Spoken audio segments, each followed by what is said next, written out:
You're listening to Brand Enabled, the human stories behind branding. This is the place to gain greater insight into the human side of branding. Join Gabriel Cohen as he sits down with branding experts, sharing real-life stories of how they faced complex issues along their journey. Learn how others are dealing with maximizing the power of brand and get valuable advice straight from your peers. Here's your host, Gabriel Cohen.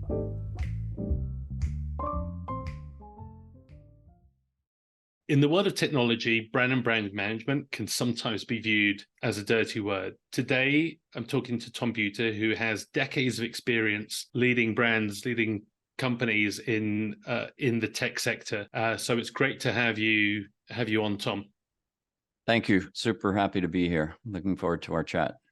Tom, let's dive straight into it. Give us a little bit of your background, some of the brands and companies you've been at, and then a little bit of a background on Airship, where you are today. Sure. I'd say the arc of my career from the very early days I've always been on, I would call it the side of the challenger brand, the challenger concepts, where we were introducing a new way of thinking about something, or in fact, a new way of doing something.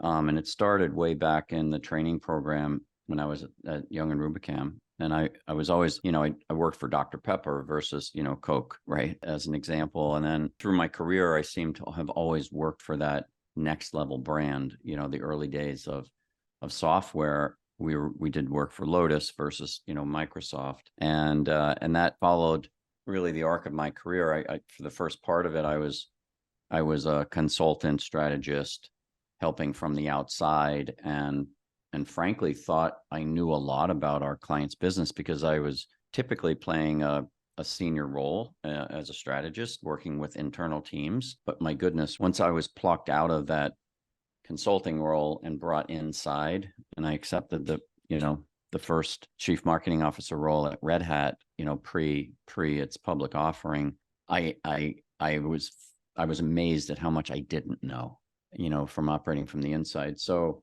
for the last 24 years now, I've worked for software companies, and I've helped to introduce new market enterprise software categories and the brands that were leading those. So in the case of Red Hat, it was the whole open source movement, which I think really created ultimately Mark Andreessen's famous saying of software is eating the world. I mean, it just enabled us to create more software more quickly, through open source techniques.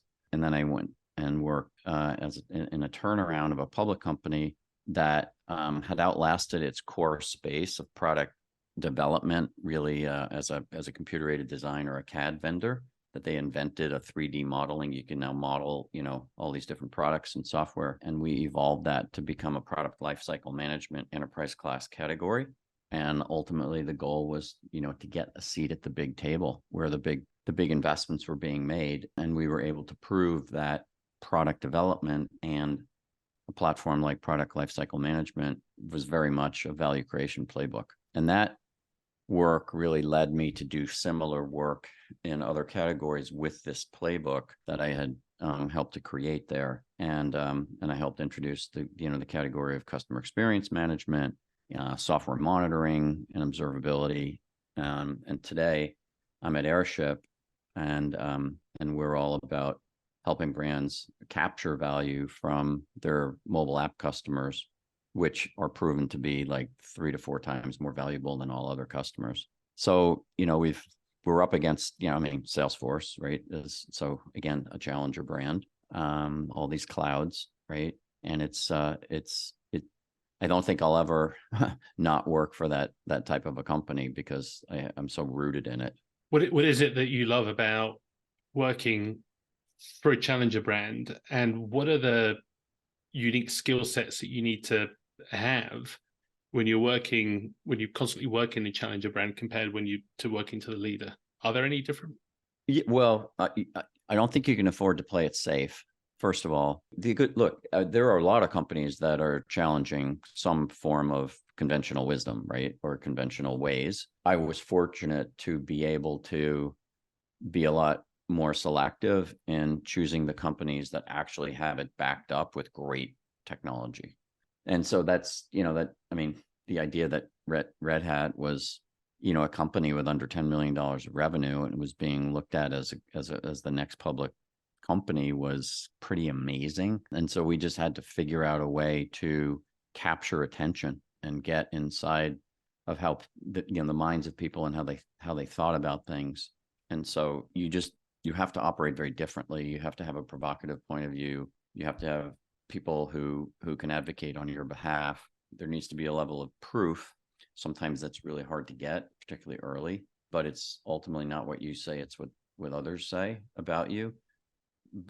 And then you have to find ways to be super creative. You know, how do you get one of the, you know, the most successful companies of all time who's a customer? How do you actually get them to talk about the kind of work that you're doing together when they have rules about, you know, we don't ever endorse any of our quote vendors, and finding ways to get them on stage and have them tell a story and then use that as, you know, tie that story to a public earnings call, you know, to some data that the engineering team might have put forth in a, you know, in a medium channel. So you just have to think differently.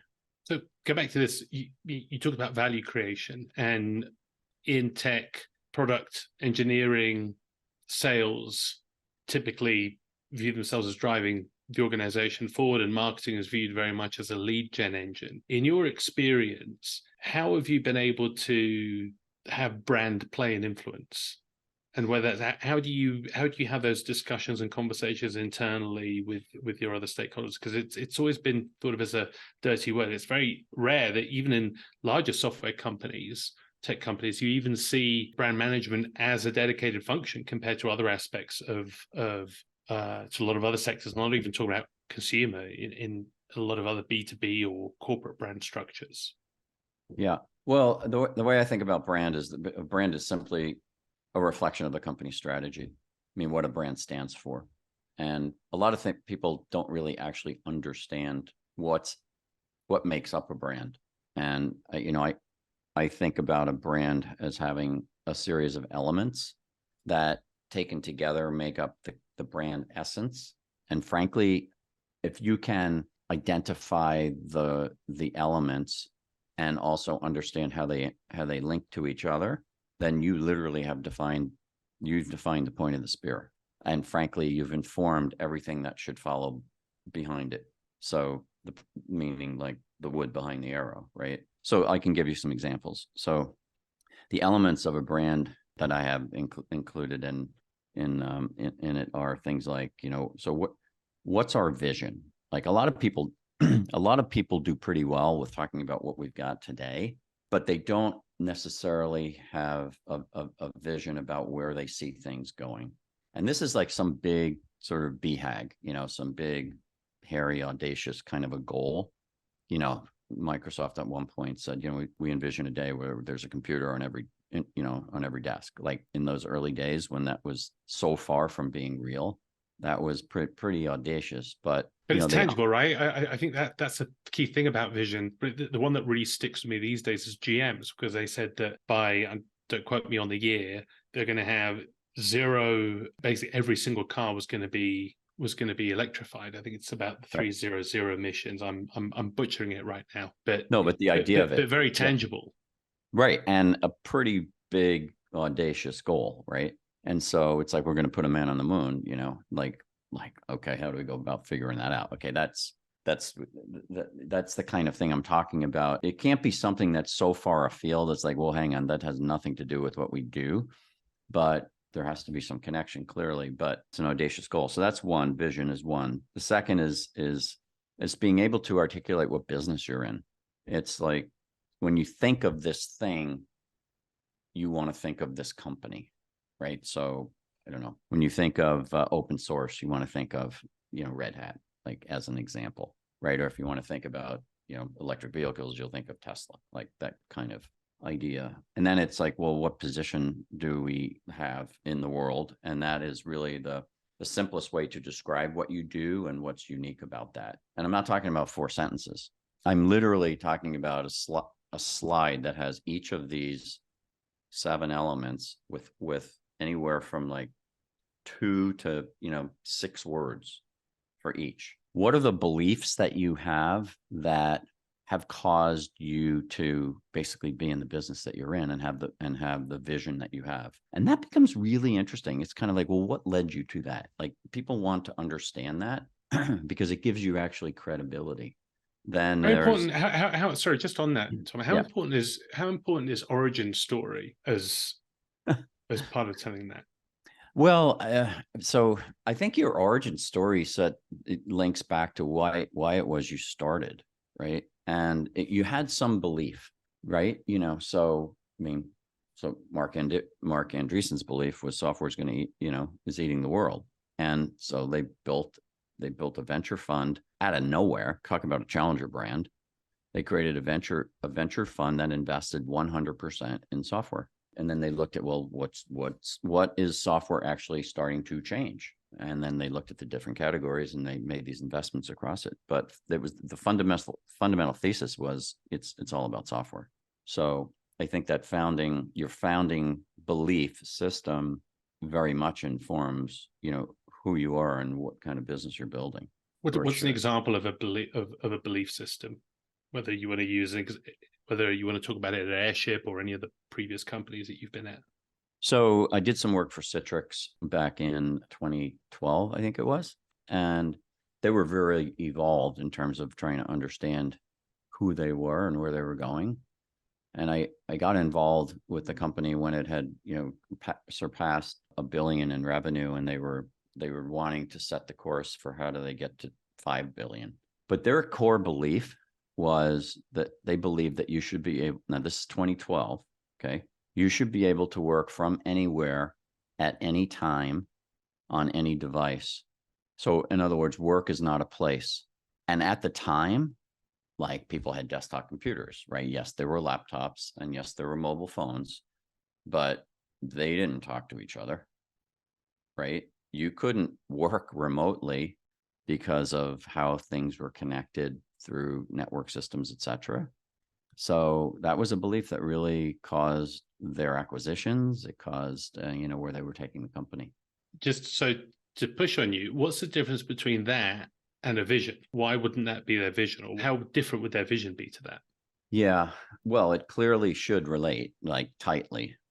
Their vision was, if they were setting out a course that enabled people to work from anywhere, anytime, any place, on any device, what their vision was to envision a world where kind of work and life were harmonious. Got it. So the vision sort of encapsulates it. Exactly. And it wasn't like, it was, so you get it, right? But like the point was, like, everybody talks about, oh, you need work-life balance. Their point was work-life balance, like, nothing's ever in balance because life happens. And we know this. This is, again, 2012, like pre-pandemic, when we all discovered, like, yeah, we got, life interrupts us, right? We're all working remotely, like, and stuff happens, like, and that was their point. It's like, how do you enable that, the ideal of a harmonious relationship? I'm not sure you can ever quite get there, but they're certainly going to help work towards it. So we've probably both seen across countless of companies great examples of vision statements and these elements written, and not so great ones. And it's not as if in each of these scenarios you get to write it and then everyone says, great, we're done. What gets in the way oftentimes is too many cooks and everyone wanting to wordsmith it. And you worked for a lot of CEOs as well. Maybe talk about a couple of the stories or things that you had to do to manage that process internally, so you get to a good outcome and not one of those convoluted examples. Well, it's at some point you need to have enough confidence, and I guess the word is juice, to actually stop the consensus building and be willing to take a bold path and pursue it. But you need to enroll people who have influence in an organization in that vision, right? In that approach, because ultimately they're going to help persuade others like them more so than me, right? Because, in my role has expanded over time but as just I used to say it as the marketing person, there's what you do is either just marketing or it's actually everything, right? Like this ultimately is going to be the difference between really success and failure, or success and just marginal, marginal path. But finding people who have a lot of credibility in the organization, who've maybe been a part of the contribution of what you've created. Certainly, you've got to talk to all these people and get their views that'll feed where you want to take things. But pulling them in and having them be part of the sort of future, like really be part of it, both feet on the ground kind of thing, is really key. And I'll give you an example. So when I talked about this turnaround that I was involved in, this was a company that had gone from 0 to 1.2 billion in about a dozen years. It had invented a category of software. It had built a legendary, extraordinary sales force, and had done a lot of this without any marketing. The problem was that others came along and they had, similar software that did 75%, provided 75% of the value at 25% of the price. It was a lot easier to use, and they were a heck of a lot nicer to deal with. And so, but the company was so good at selling, they kept selling and selling and selling to the point where, the only way to get rid of those salespeople was actually to buy something. And so when I got there, it was in a post 9/11 environment. The economy was, very much uncertain.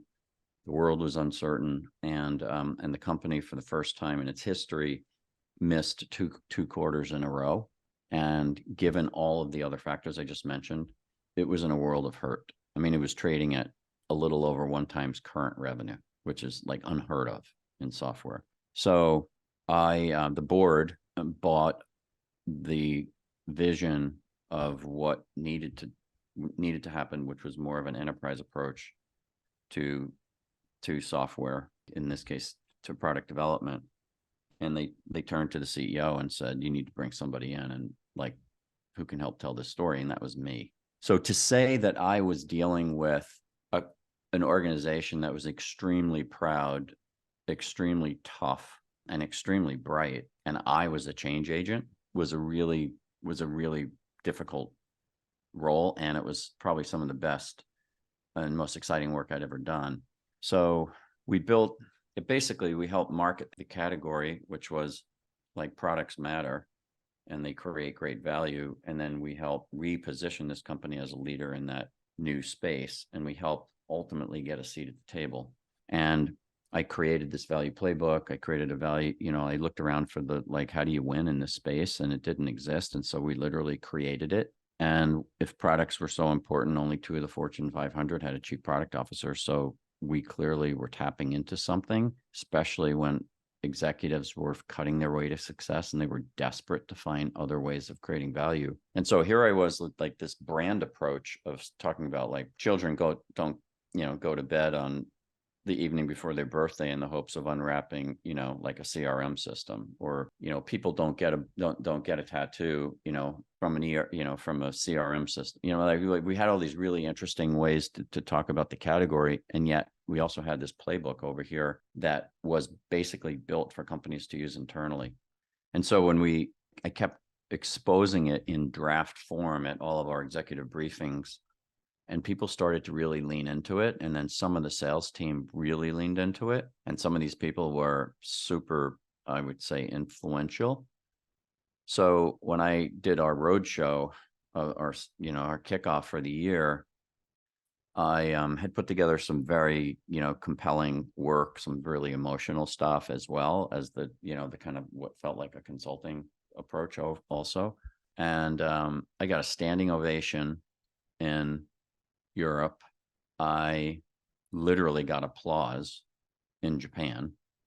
Everyone's like, Tom, you're not only not going to get a standing ovation, people are going to sleep through your entire presentation. That's just how it is there. And I got applause. And then, in China, between the Chinese and the Korean, they were just super excited. And then I got to North America, and it was everybody was arms crossed, like, what the heck is this all about? And, I gave the same, compassionate presentation, the evidence of it working. And then I said, just in case you don't really understand this is the future, here's somebody to talk to you. And it was like one of those salespeople. And he was like, basically, he said, I've taken this now for the last 3 months and I've booked all of this business and I've changed the relationships and I've done this and done that. And I'm here to tell you. And he was very, I would just say, extremely aggressive and forceful in what he was saying. He basically said, if you don't adopt this, you're not going to be here next year. And so it really caused, like, it was a moment, right? And then we just worked really hard with the sales team, with the training team, with enablement, with the product team. Infiltrated all of these places to get other people to advocate. And frankly, it worked. Yeah, it's interesting. It's a real story of ambassadorship that you built, and that notion of finding someone who is a real supporter, who believes in the same idea, who can deliver that message, and other people Yeah. listen to them. Well, the other thing that made it particularly difficult is that we literally had 5 reductions in force. So we had 5 layoffs in 18 months while this was happening. And I talked to the CEO. I said, listen, just tell me where I need to get to and let's go there right now, because this is too important. I don't want to keep having people looking over their shoulder. Let's just cut to where we need to get to, and then let's go forward. We were able to do that with, 40% of the staff originally when I walked in the door. But there is a lesson also in this, because I've had a couple of these experiences. You learn sometimes the hard way, right? And that is, how do you ultimately get your CEO to advocate for what it is you're doing when that CEO doesn't come from your world? And so the initial instinct is to educate them. Like, this is why this matters. This is what others are doing. Here's some data to support that, but it's like you're talking a different language. And what I realized in 2 experiences, that my point of reference had to be his particular, in this case, they were both males, their point of reference. And I had to talk about how they can see what we were introducing through their lens. In this case, they happen to both have roots in sales. And they were super competitive in both cases, very similar personalities, actually, 2 different companies. And it was amazing to me because we were absolutely crushing it, I thought, from all intents and purposes. But there was just something that was kind of missing. And until somebody once said, you realize you're trying to educate this person who believes that their view of the world is right. And so you need to reorient what you're trying to do through their lens. And my guess is you'll probably get maybe more acceptance. So and this was despite the fact that everybody else in the company was like on board. So double click into that a second then, Tom, because I think it's a very common challenge, right? Which is, how do you start to bring in marketing or brand story through that sales lens? How do you do that? Well, I think one of the elements that I always include in this sort of brand pyramid is emotion.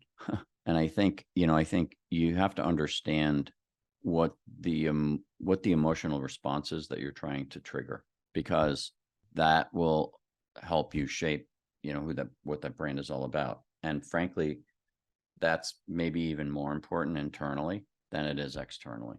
But it's equally true. And one of those so what's an emotional trigger? It could be confidence, could be excitement, it could be inspirational, it could simply be belief. And so in this case, you ultimately had to tap into somebody's belief that there was a better way and this was the right way. And then you had to back it up, right? But ultimately, I knew that I had to get them to believe. So when we were talking earlier, you talked a lot about the importance of language, which is an area that it's a real passion point of yours. And I think we're relating it to even actually what we call things internally. Every company has their own language, but talk a bit about the importance of language to you, how you use it and where you use it. Yeah, I think, words matter a lot. And I may be a little bit too obsessed about that, but I've seen there's a big difference in phrases that look similar, but at the end, they really actually mean different things. And the reason why words matter is because you ultimately want people to be saying the same thing. It's okay for them to ad lib around it, right? To have their own sort of spin on it, but you want them to use a phrase or two and have everybody lean into that and use that, because that's how you create momentum. Because literally, I'm even our executive team, there are people that are rooted a little bit in they firmly believe in our strategy and they firmly believe in what it is we're doing. But sometimes I notice that their language is slightly different. So we literally created a handbook of words to use and not words to use, and how to use them. And I try to, when I see it, I always try to correct it, because some of these people are particularly influential in terms of like their size of their teams, and it becomes a little bit of their point of view versus the company's point of view. And I'm trying to institutionalize that. Again, I'm not saying that we're trying to have people literally repeat the exact same words in all circumstances. I'm not saying that. What I am saying, though, is there's a few of those things that just matter a lot. And you want their perspective and then their context to support those words. And they can come at it however they want to come at it. But at the end of the day, it's you just stand for something. Any good examples from any of your current or past? Well, I think, when I went to work at Sprinkler, Raji Thomas you talk about a bold vision. His vision was that there needs to be a front office operating system, which was effectively an operating system that was built around the customer, right? And that the world was completely different because of social media, which is where he started his business. And it wasn't what you said anymore, is what everybody else is saying about you. And you're now out of control, and you have to either choose to participate in that or not. Because if you don't, you're dead. So his vision was so far out there that it literally was hard for people to translate where they were with where he saw the company going. And so an operating system for the front office versus their current position as a social media management platform, there's a big leap. And so I basically helped create the bridge. And we created this digital customer first transformation system of models that help companies organize their internal teams and their strategies and their ultimately with the things that they measured around their customer. And we invested a lot of money and then did all these workshops inside of organizations. And it was only through that work that we were able to show that, yes, the customer matters and this is how to go about it. And ultimately, it's an investment that is going to make a difference in the future, which then could be seen as maybe it is an operating system for the front office. You know what I mean? So that was the company didn't gain the level of momentum and become I would call an enterprise class of software with just his vision and where they were, right? They needed that bridge. And, we went from doing like 3 deals over $1 million to 34 deals over $1 million in 2 years. Like it just changed the dynamic. It changed who we actually needed to hire, right? We needed a very different type of selling organization. But, that bridge, it took a few years, but that's the bridge that took them to where they are today as the only unified, customer experience management platform. So a lot of great lessons from the trenches there. So just to go into some of your personal experience, You clearly hired a lot of people and you've been part of a lot of different teams. What's your best interview question that you use with everyone? Yeah. Well, my best interview question, Or or the one your favorite or your interview question that you like to use. I like to ask people what they believe in that they don't think other people believe in. Like, what do you believe to be true that you don't think other people believe to be true, and why? So what I'm looking for is original thinking. Yeah. If you don't mind me putting you on the spot, how would you answer that question? I believe in magic. Yeah. What kind of magic? Yeah. I believe in the power of belief. I mean, just like fundamentally. And, if you ask me like what gets me excited, why do I keep signing up, for another effort? It's because there's something really, really powerful when you see belief take hold and you feel momentum. Like, momentum is super powerful, and the thing that you're operating against, which makes me want to continue to push for that. The thing you're operating against is the most powerful, I think, barrier that every company has to deal with, and it's called inertia. Yeah, I love that. Yeah, it's just so. Mine is that I don't believe that you can convince anyone of anything. Yeah, well, I can understand that. Because people have their beliefs. I think all we can do is present people with information. Yeah. And they'll decide whether they want to change their mind. And that's what's been interesting about this kind of work, this kind of playbook that I've somehow developed, is like there are literally two very different pieces of the playbook. And the first is like, how do you present something in a way that really taps people emotionally, that gets them to look maybe differently at something and feel something? Could be agreement, could be surprise, all that, right? But then how do you create the tangible approach that actually can prove to create and capture value? They're very different things, but when they work together, that's when you can create momentum, and you can really move things in ways that you couldn't otherwise, in my view. Otherwise, it's just marketing, or it's, the consulting firm coming in and giving you lots of stuff to work with. And that's just part of a way you do stuff, as opposed to it's actually connected to the big things. With all of your experience, how do you stay fresh and current?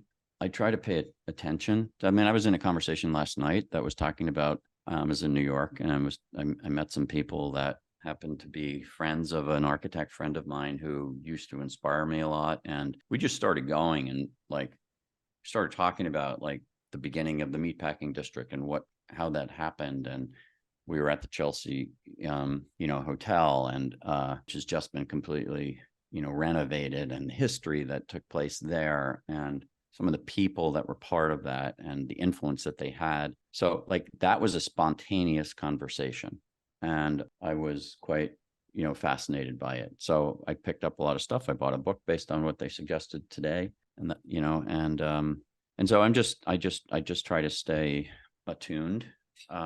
And you find it when you're not looking for it. Museums, I watch shows, I find some shows to be interesting, just because they're entertaining. But in other cases, they've told a story. Like, I watch a lot of documentaries, and I really love that medium. And when a story is told well, man, I think it's because it's about real people, right, and real life, and it's not fabricated. And I think that's really compelling. And ultimately, what I'm trying to do is change people's approach to things, so it is real, very real. So, any recent examples of a brand that you love or admire that is doing what you just talked about, telling those real stories in a way that you admire? Well, I think Stanley Tucci had basically interesting example. Talk more about that. Well, he created a brand for himself about, come with me and discover parts of Italy you didn't know existed, and he did it as kind of one of them, but also as the custodian of the journey. David Gelb, who created Chef's Table, the series, created the first version of that was an actual movie called Jiro Dreams of Sushi. And when I watched Chef's Table, I thought, this feels really familiar. And then I saw the credit and I realized, that he was the guy who, and I love Your Dreams of Sushi because you talk about a story, like, oh my God. And, I think Netflix is doing a great job of bringing those kinds of things, whether it's Formula One racing or whether it's, the ATP tennis tour or the golf tour, or, just sort of bringing the real life story. We hero worship a lot of these, athletes and such, chefs, and, but every one of them has gone through the paper that I wrote in my senior year in college, which was called the Quest theme. It was the quest theme in American literature, but it's this idea of a quest is you have an ambition to do something in most cases, but there's always something that happens that's causes you to have to like suffer, or rethink, challenge yourself. I mean, you're usually pretty significant. Just when you least expect it, whether in sports, it's injuries or there's other things out of your control. But figuring out how to, like in the case of that one company, the fact that they were trading at like 1 times revenue, Wall Street was basically saying, you guys are done. And here we are. Find your quest. So the quest can really be that unifier. Exactly. Well, Tom, we could feel like we could go on for hours. Thank you so much for being on and sharing all your learnings and wisdoms with us today. I'm not sure about wisdom, but I've accumulated a lot of experience, and I remember when I was the youngest guy in the room for many years, and now I have a lot of stories to tell, and I love to be able to share and hopefully have some influence. So Gabriel, thank you for your time. And I do look forward. Let's just chat another time, whether it's being recorded or not. Brilliant. Thanks a lot for joining us. And we hope that you enjoyed today's episode and that you'll join us again in the future. Thank you. That's all for today's episode. We hope these insights from top brand leaders help you as you face your own branding roadblocks. Remember that you're not alone in the challenges you face, and there are always impactful, creative, and human ways to solve brand problems. If you would like to further connect with fellow elite brand leaders and join our community, send an email to gcohen@monogle.com. Thank you for joining us. See you on the next one.